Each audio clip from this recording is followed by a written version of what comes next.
kembali lagi di Tok Tok Show.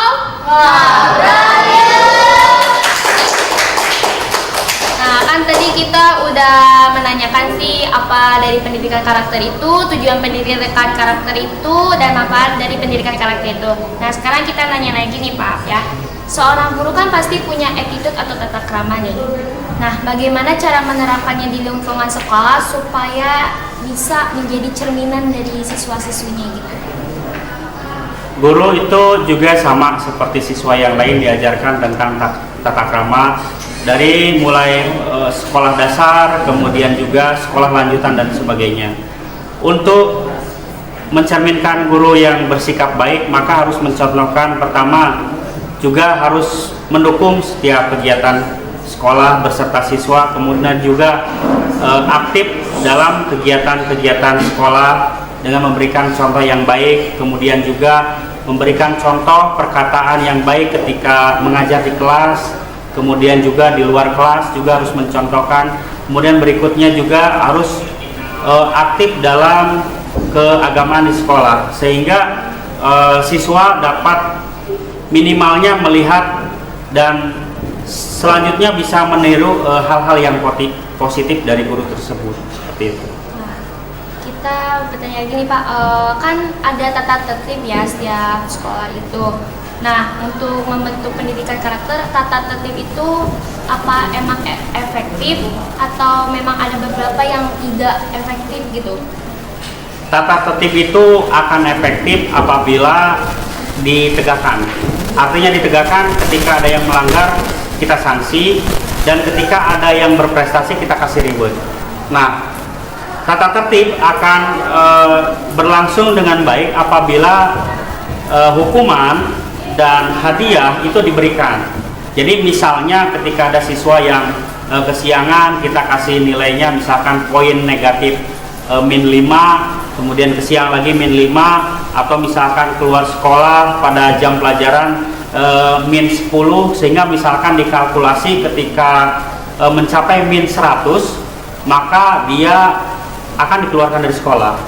Sebaliknya, ketika berprestasi misalkan ranking 1, maka positif 10, juara tingkat provinsi misalkan positif 30, dan ketika positif itu dikasih reward dan hadiah, atau misalkan beasiswa berupa SPP-nya digratiskan selama 6 bulan, itu akan terpacu semua siswa, dan yang melanggar akan sedikit, yang berprestasi diharapkan semakin banyak.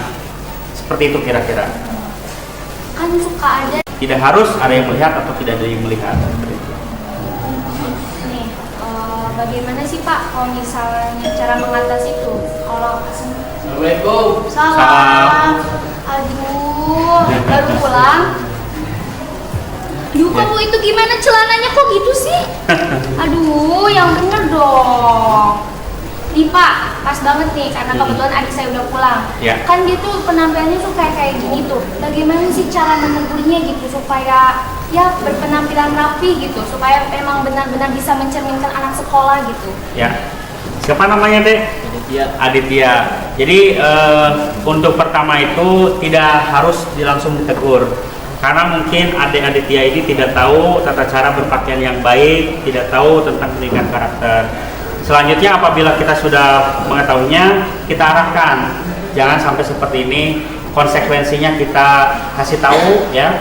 Kemudian selanjutnya supaya ditekankan untuk berpakaian rapi. Jadi untuk pertama adik mungkin tidak tahu ya, selanjutnya sudah dikasih tahu pakaiannya harus rapi. Oke, baik. Sebelum kita break itu mau tanya lagi satu pertanyaan lagi. Bagaimana cara mengatasi gitu supaya anak-anak tuh tidak terlalu bandel gitu, terus tetap sopan terhadap guru gitu? Untuk siswa selalu sopan kepada guru atau yang lainnya, kita perlu kolaborasi antara pendidik di sekolah dan orang tua di rumah. Karena guru di sekolah itu hanya misalkan 48 jam seminggunya, misalkan setiap harinya dari pukul 7 sampai pukul 4 sore atau sampai pukul 3, sehingga dipantau oleh sekolah itu sedikit, dan lebih banyaknya itu dipantau oleh orang tua. Maka sekolah perlu kolaborasi antara pendidikan karakter di sekolah oleh guru dan pendidikan karakter oleh orang tua di rumah, seperti itu. Baik, nanti kita lanjut lagi ya Kak. Pemirsa jangan kemana-mana, tapi Tok Tok Show.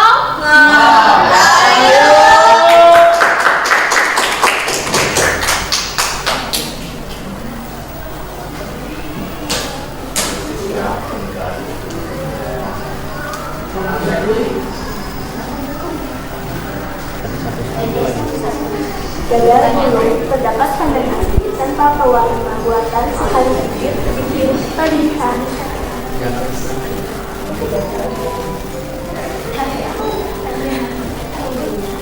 Risol terbuat dari terigu asli dengan bumbu kriuk yang menambah kenikmatan.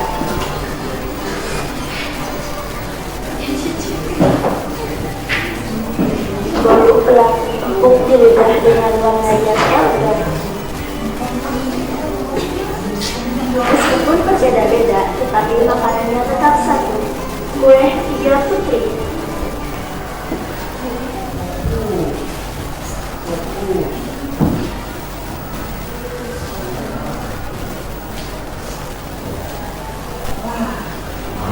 Ini hidung kita.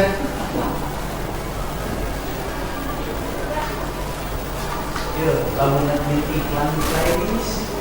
Oh, apa?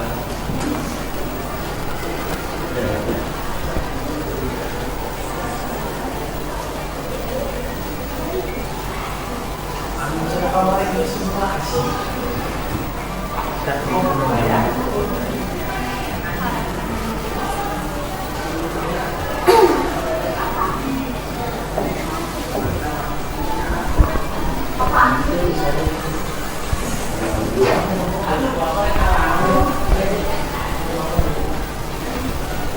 Martabak Kresna, martabak ini ditaburi dengan nasi coklat. Setelah itu tuangkan susu secukupnya. Dan jangan lupa, selagi masih panas, olesi martabak dengan sisa 1 sendok makan margarin. Dan jadilah martabak terasi spesial.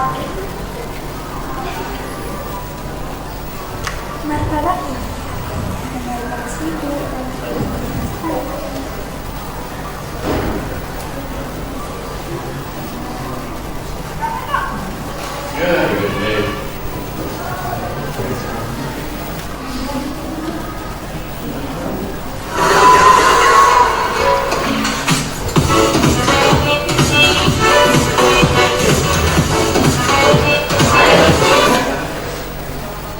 Nah, pemirsa kembali lagi di Tok Tok Show.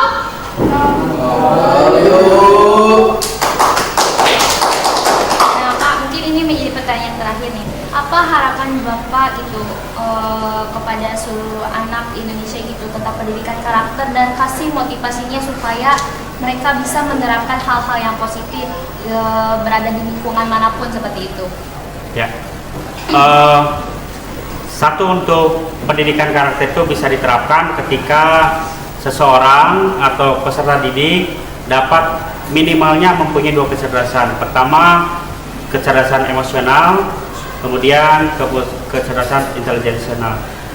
Kemudian itu bisa berjalan ketika kecerdasan misalkan spiritualnya juga tentang keagamaan. Contoh keagamaan itu dia tahu mana yang baik, mana yang tidak baik, misalkan mana yang haram kalau di agama Islam, mana yang halal. Kemudian juga kecerdasan emosional, kepribadiannya juga mana sikap yang harus diambil, misalkan mana yang tidak boleh diambil.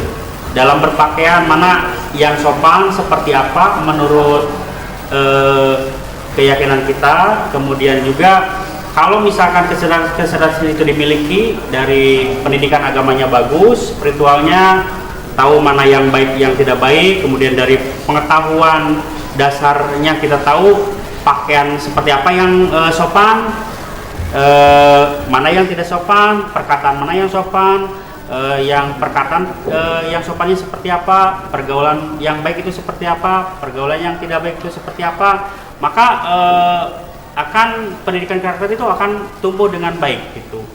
Jadi penekanannya itu adalah agamanya harus bagus, kemudian kecerdasan pengetahuannya juga harus bagus supaya mengetahui norma agama seperti apa supaya tidak dilanggar. Seperti itu, menurut saya. Jadi emang agama tuh perlu diterapkan dari sejak dini gitu Iya, ya. sejak dini. Ya betul, karena pendidikan karakter yang bagus menurut saya saat ini adalah di pesantren. Contohnya dia menghormati ke sesama, ya, orang tua, ke guru, ke teman, itu masih bagus. Pesantren di pelosok-pelosok yang belum mengenal HP misalkan, ya masih jauh dari perkotaan, mereka sepertinya itu bagus, ya. Tetapi memang secara informasi yang terbaru dia tidak mendapatkan. Mungkin ada plus minus lah. Tuh, makanya dengerin ya deh, kamu tuh sekolah yang benar, pakaian yang rapi, jangan kayak gitu, kan kelihatannya kayak gimana. Nah Pak, terima kasih ya Pak udah hadir di sini gitu. Nah pemirsa, karena kita sudah mengetahui tentang apa pendidikan karakter itu, maka sekarang terapkanlah hal-hal positif, berada di lingkungan yang baik supaya pendidikan karakter dapat terterapkan dengan yang baik, karena bangsa Indonesia sangat mengharapkan sekali generasi-generasi muda untuk tetap bisa memajukan negara ini. Baik pemirsa, saya Nanda Pakamnelaya beserta kru pamit undur diri. Terima kasih dan sampai jumpa.